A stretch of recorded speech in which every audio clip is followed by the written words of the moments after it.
I had hoped Xavier would have realized that his childish quest for peaceful coexistence with humans is hopeless. Here's your look at the new Mondo Xmen, the animated series Magneto 6-scale figure.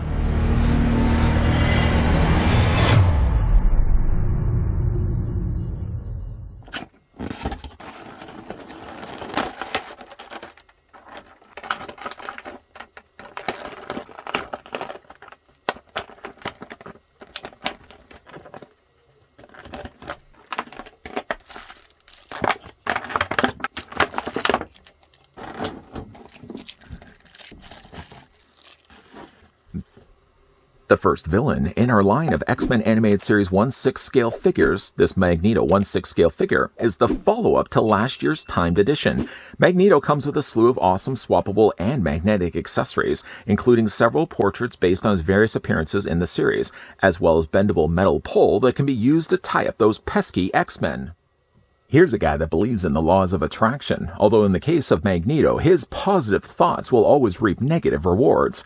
Before we get a closer look at the brand new X-Men Animated Series Magneto, let me first thank the folks over at Mondo, who did provide this sample that we could have a look in this review. I will, of course, as always, provide the links down below in the video description if you guys are interested to grab Magneto for yourself before he grabs something that's magnetic on you. Maybe possibly a watch or some spare change. Either way, though, let's grab the tape measure just to see how tall the figure stands. I did give myself a brand new tape measure. I don't know if you may not be able to notice that. But Magneto, though, with my new tape measure, is 12 inches in height. Not that that would have been changed if I still had the old one. Or that works out to be a figure that's 30 centimeters tall. Speaking of being careful carrying around metal with you, here's what the figure looks like with the earlier looked at Wolverine, who is from head to toe all metal. So he's going to have to be a little bit careful more around Magneto. Here's also what the figure looks like with the recently looked at Jubilee. In the case here, Magneto is taller than both Wolverine and Jubilee on either side of him. And while maybe not made of metal, the figure at least comes included with a circular black display stand with an adjustable waist clip that can clip around his waist. I have fit this around his waist already, although with Magneto it's a little harder just because he does have a wider waist. I find it was actually easier just to pick the figure up. You have to kind of fit it around his cape, and then you have to stretch this around his waist. And then from there, I found it was a lot easier just to slide this back into the neck. Now, that's a lot of extra steps required, but at least it does give you means to have Magneto attached onto the display stand. One, though, careful thing I would have to say when it comes to clipping this around his waist, let's just unclip this for right now, is while removing it especially, even though it does have rubberized caps on the ends of it, being that this is plastic and that's painted, I do worry that some of it may, though, scrape if you're not careful. So when it comes to removing or even attaching the waist clip in the first place, just, though, tread cautiously because you'd hate to scratch any of the plastic on the figure itself. If you are lucky to get your hands on the exclusive version of Magneto, then you'll be treated to 2 unique portraits that aren't found with the standard release. The first one being the 2000XX portrait that does have it in this case, Magneto sporting a longer hairstyle, sticking out the back of his helmet, but he's also sporting as well a beard on the front. The coloring looks quite good on this. In fact, consistently, all the head sculpts look really sharp and well painted on the figure. Though not likely going to be a figure's head sculpt I'm going to be displaying with my Magneto, I do like the fact that they throw in these episode-specific accessories, specifically like in this case the head. If you prefer, though, an evil morph, well, that's also something that goes along with the exclusive release. More of a malnourished, sort of jaundice-looking morph does have the cell shading. That is one thing that Mondo's doing so well with the X-Men Animated Series, and really across the board they've been doing it really well as well with the Batman Animated Series figures that we've looked at here on this channel as well. The cell shading there on the side is kind of more represented, kind of a swampier green, and then you've got the darker colors of the gray around the areas of his eyes. It's a really cool head sculpt, though not one I'm going to be displaying ever, I think, with the figure. To change, though, the heads with these heads at least, let's go ahead and just grab the figure's body for right now. We're just going to remove the existing head, which is basically just a defaulted neutral head sculpt. We're going to talk more about that in a moment. But to remove the head, I didn't put it down fully all the way because I knew I was going to only simply change the heads anyways. One thing I did want to draw your attention, sadly, though, is with all the times that I've removed the heads already, I've now started to scratch the paint away from the neck. Initially, I thought it may have just been paint that was left behind, so I took myself like a damp cloth and tried to wipe that away, and sure enough, no, that's not the case. There was a little bit of paint that scratched away, and I think a lot of it more is from not necessarily the short hairstyles, but ones that have like longer hair, for example, just because that's going to be the thing that's going to be rubbing more against the plastic of the neck. Just pop this head sculpt in. And then you can have Magneto looking like the way he did from 2000XX. If, though, you prefer to have an evil morph, sure, why not? Again, you just simply remove the head from the post provided and just pop in the evil morph head sculpt instead. It looks a little out of place for me, at least, to have the figure display with an evil morph, but again, I appreciate the fact that Mondo would have taken the time to include the accessories that they did, whether you decide to get the exclusive version or not. Let's go ahead and remove Morph's head for right now. You know what, for right now, let's just put back in the defaulted head. We'll put the figure back in a standing position, as of course we look at then the rest of the figure's accessories. And you know, he does actually have quite a lot of stuff to cover. I guess the first thing what we'll do is look at is the interchangeable hands. Right now, as it stands, the figure does have 2 gripping hands in the sockets of his forearms. That will change, though, quickly, as the figure also comes included with dynamic or gestured hands. I like the looks of these hands quite a lot. If I don't plan to have the figure attach to anything via magnets, did you just say magnets? I did just say magnets. This might be the defaulted hands I'm going to go with instead. A little bit more interesting, a little bit more exciting, a little bit more appealing than the closed hands or closed fist that he has right now. If you prefer something a little bit more relaxed, then the figure also comes included with these hands too. These are fine and good if you don't want to have anything attached to them. Like, for example, some of his magnetism constructs, you can also add those, but not to these hands necessarily. These hands are just fine for displaying the figure as you see. The figure does have some, or the hands at least have some panel lining on the insides of the palms. If you flip it around to the back, they took the time to actually paint in the areas of the knuckles as well as the individual links of the fingers. These are not posable, but they are nicely painted. Move those to the side. Okay, so now, like I did say, the figure comes included with hands that have magnets built into them. Now, you may for a second think that we already just looked at this hand, and that may look to be the case, but if you look at the difference between the two, the one that doesn't have the built-in magnet does have still the panel lining on the inside of the palm. The one, though, that has the magnet has clearly a more outlined area where a magnet's been embedded into the plastic. The thing about these is that you can then take the effects that he comes included with as well. Like, for example, some mangled metal. The mangled metal, as you'll see here, does have a couple of different colors of gray that's been here. It's generally quite a softer plastic. A little touch of detail that I like is that there's actually a wristwatch there. And it looks almost like there's parts to maybe the danger room if you're like looking at it all around. But on the bottom of it, unlike what was hidden in the palm, there's a very obvious magnet that's right there that you can then take and attach to the hand. And Magneto can hold the magnet piece or the mangled metal in his hand instead. I think that's such a nice touch. To do one better, though, while the figure does have this as an option available, the figure also does have a closed fist, similar to what we would be looking at in a moment when we look at the existing hands that he has. But the only difference with this one, again, is the fact that there is an outlined area where the magnet would be. And then you can then take the mangled metal and you can just attach it onto his hand. It holds pretty well. In fact, I can tilt it upside down and even just to move it back and forth, that magnet's quite strong.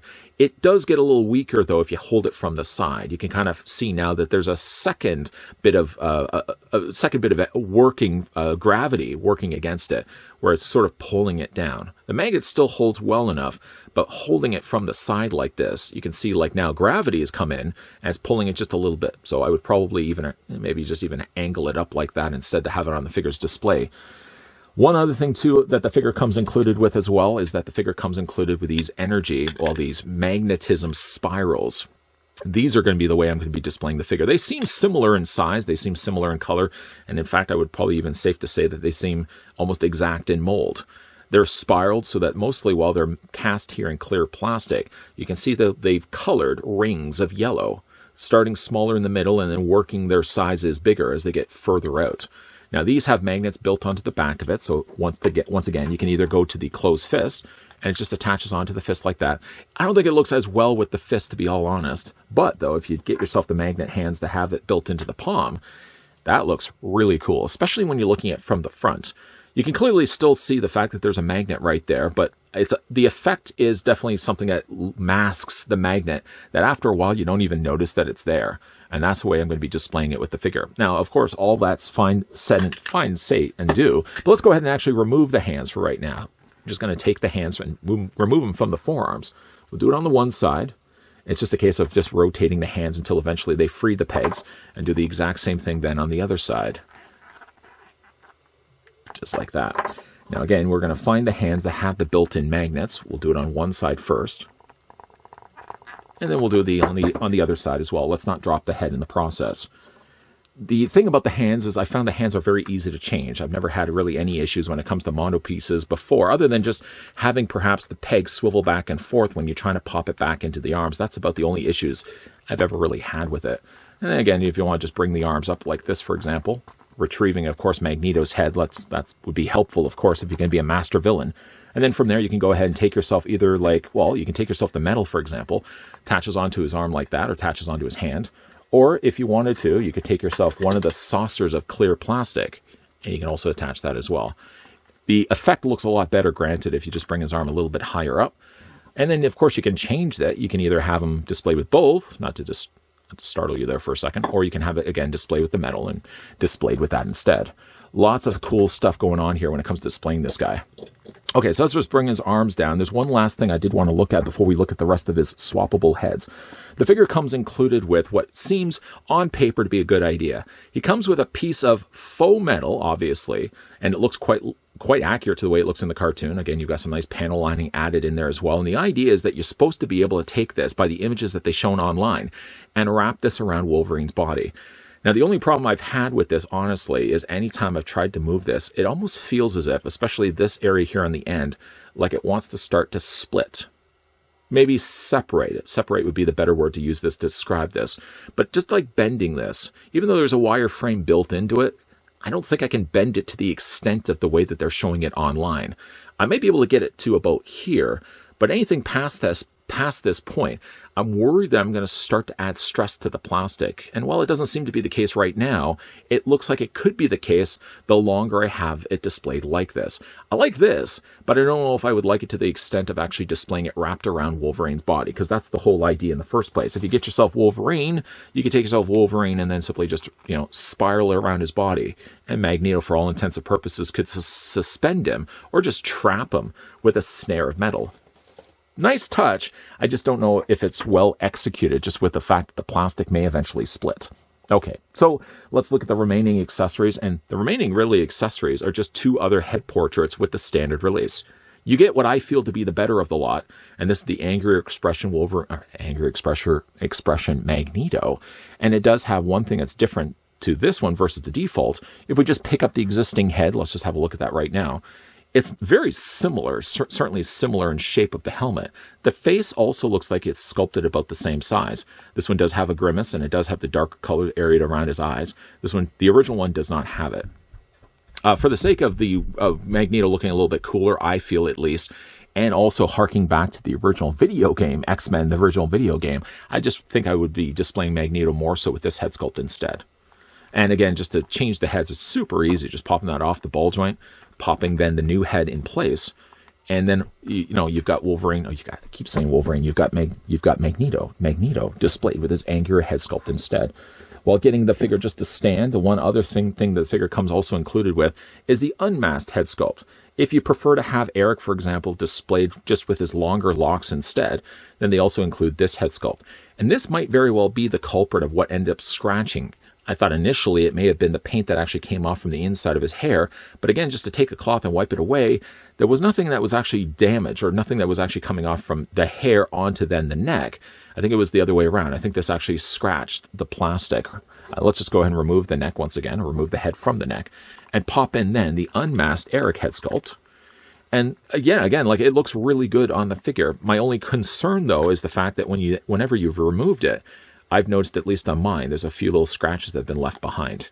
But I do like, again, like they give you so many different head sculpts with not just Magneto, really. Of all the figures that we've looked at, certainly so far from the X-Men animated series, both Wolverine and Jubilee came with quite a lot of head portraits, and Magneto carries on that tradition rather nicely. So let's go ahead and remove this head for right now. Let's pop in what I feel to be the best of the batch. Pop in this head sculpt and make sure it's all the way on there. Getting a closer look at the rest of Magneto's body, it looks exactly like he did from the cartoon. Right to the fact as well that they give him a very large cape. The cape billows out a lot further past the point of his shoulder, but that's the way it looks also in the cartoon as well. The cape itself is a fairly hard plastic too, so like there's really no give at all to the actual cape. The cape does have, like, it's very hard, It might also be the case as well, too. Sure, they probably could have used a cloth cape, but I think to get the captured likeness of the way that Magneto would have looked in the cartoon, I think by just molding it all in hard plastic is the better route to have gone. It doesn't in no way limit any of the articulation for the figure. I mean, even just to rotate his arms forward and back, and even just to bring them out. We'll talk obviously more about the articulation in the figure in a moment, but you can see, like, the cape does very well just to stay out of the way of Magneto, as it really should be. The rest of the detailing on the body is mostly here in a red plastic, but you can see he does have the, if I just move his arm out of the way, he does have the cell shading on the inside of his torso, kind of more of a dark burgundy red. The panel lining is there nicely handled as well, and of course he's got the very large purple collar that connects the cape to the rest of his body. One thing above and beyond simply just the cell shading is the figure does also have all this additional lighting, this reflection that he has on his gauntlets. He's got also a little bit here on his trunks. And if you look down on the boots as well, he's also got a little bit of that as well. So I like to see that they brought a lot of the colors that we are used to seeing with Magneto in the original X-Men series. They brought a lot of that to the front here with the actual figure. Spin this again once again around. I really like the handling of the cape. Yes, it's hard plastic. Yes, there's really like little to no give to it, but I don't think it necessarily needs a lot of give. The figure has more than enough capabilities of moving on his own. The cape's not getting in the way of it anyways. I think I'm fine for the fact that they actually used a harder plastic for the cape instead of using actually a fabric. For the articulation on Magneto, going back to the head sculpt, it is on a ball joint. And not only is it on ball joint, but you've actually got a ball post here at the top and on the bottom. So between the two, Wolverine, I keep saying Wolverine, Magneto's head can move up, it can move down, and it can move back and forth. You can also, of course, rotate it all the way around. Sometimes, though, while doing it, Magneto does pop his head off the ball joint. But as you can already see, it's fairly easy to pop back into place. We've already looked at the fact that the arms come out as easy as they do. Just one last time to show you guys. Those arms come out at 90 degrees and not restricted at all by the way they've sculpted the cape. You can bring those arms forward. You can bring them back. The figure does have a swivel here. And while he doesn't have a swiveling in the bicep, I don't think the figure really needed it in the first place. Having a swivel here more than it does the work of really what the bicep would have been doing in the first place. So it swivels here at the forearm, but it does also have a single hinge here as well. The hands, whatever hands you decide to display the figure with, do rotate all the way around. You can hinge them up and down. The figure has an upper torso ball joint. I noticed on mine, though, that the lower waist is a little on the looser side. So if you have this figure for yourself, let me know down below if you've had similar issues with a loose waist. It's not loose to the point where anything on the figure is falling apart. It's just a little looser, I noticed right away, getting this guy out of the box. Legs do split out. They seem to be, once again, relying on ball joints. You can take those legs and you can move them forward. You can move them back. Figure has a swivel at the top of the thigh. Unlike the elbows, though, Magneto does have a double hinge on his knee. That's good to see. And the figure does have more than enough articulation. Although it's a little squeaky here on the ankles, you can move them at least up and down, and you can also rock them back and forth as well. Magneto is a fine-looking figure, and at the time of doing this video, they have certainly announced, I should say, they are going to be doing a Sabretooth. And I would imagine that Sabretooth is going to be quite a lot bigger than both Magneto and Wolverine, who we kept calling him Wolverine in the actual review. I'm definitely looking forward to seeing Sabretooth. I'm really looking forward to seeing what else they're going to be doing as well with the rest of X-Men characters. One character I would really like to see is how they handle a Toad, and also sticking with bad guys. While I would imagine at some point they're probably planning the big Apocalypse. Apocalypse is going to be, well, you can't even see my hand. He's going to be probably way up there. I would also like to see what they could do with maybe a Mr. Sinister, one of my favorite X-Men villains of the entire X-Men animated series. Even though I didn't show you in the review, you can actually take as well the crumpled up metal and you can put it inside the magnetism disc, and you can actually have Magneto holding both. Although, of course, adding the additional metal on the end of it, whether it be plastic or not, it does add some additional weight. And sometimes with the extra weight now added, the magnet does get a little weaker, and sometimes he does lose both when you have the figure on display. It probably also doesn't help the fact that I have the figure turning around on a turntable, having already now just mentioned the fact that the extra weight may result in it falling off of his palm. But let's all fingers crossed that that's going to hold properly, at least until the rest of this review. Speaking of the rest of this review, one thing also that you'll notice as well is I've got the figure displayed with the defaulted Eric Lencher portrait, something that comes included with the standard release. So if you do like the look of this head sculpt, but maybe don't want to end up getting the limited release, the limited release is only going to come with as well the 2000X Magneto head sculpt, with, of course, does sport the beard and the evil morph. But if you don't want either one of those figures, all the rest of the accessories that we looked at from that point on in the review are all going to come with the standard release anyways. If you guys are interested and would like to get your hands on Magneto, he is currently available as of right now over on Mondo's website for $215. I think that's the standard release. I think the exclusive might just be a tad bit more. You can also do the option of a 4 interest-free payment plan of $53.75 a piece before eventually it gets all paid off and Magneto gets shipped right to your door. If you guys are interested to get this figure, again, I'll put the link down below in the video description. It'll take you on over to Mondo's website where you'd be able to get Magneto for yourself, as well as Jubilee and Wolverine if they're still available there. Big thank you once again to the folks over at Mondo that did provide the sample of the brand new X-Men the Animated Series Magneto 1/6 scale figure that we had the chance to have a look at in this review. Speaking of reviews, if you enjoyed finishing watching this review, why not throw it a like? If you guys are loving the content you guys are seeing, and you certainly do want to stick around for more, yes, make sure you hit that subscribe button down below and that you're also turning on the bell notification. Popping up also at the very end of this video will be a playlist of all the things I've also covered over territory-wise for Mondo, with many more future videos to come. As always, guys, thanks for watching. See you guys next time.